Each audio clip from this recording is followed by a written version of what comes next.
Hola a todo, hola de nuevo a todo el mundo.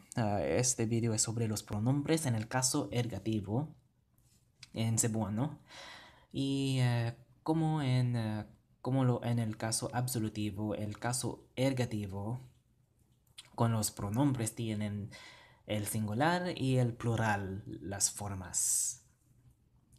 Recuerda bien que en cebuano tenemos tres casos cuando se explicando sobre los pronombres, el caso absolutivo, el caso ergativo y el caso oblicuo.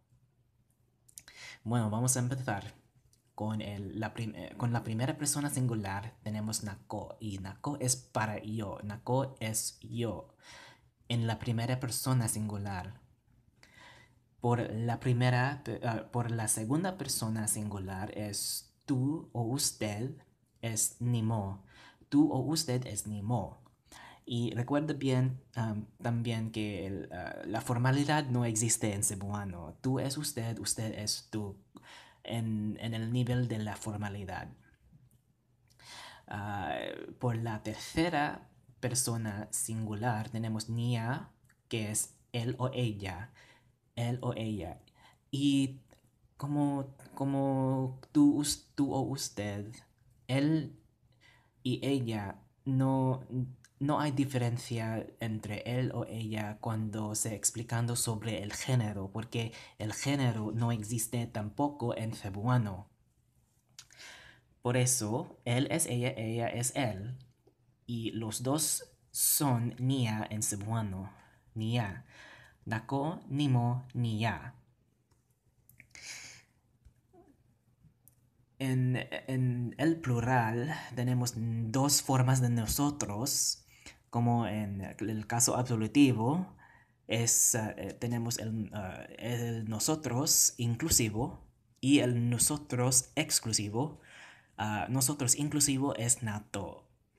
O se puede decir nosotros contigo, cuando el hablante está hablando al escuchante se incluye el escuchante. Es nosotros inclusivo, que es nato. Mientras namo es cuando el hablante el hablante hablando ah, al escuchante, pero el escuchante no está inclusivo. Yes.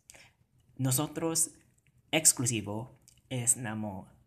O se puede decir nosotros sin ti. Nosotros sin ti es namo. Nosotros contigo es nato.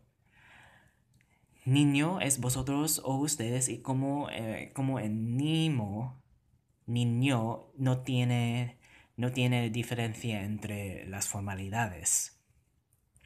Finalmente tenemos nila y como en ella, nila es ellos o ellas sin género.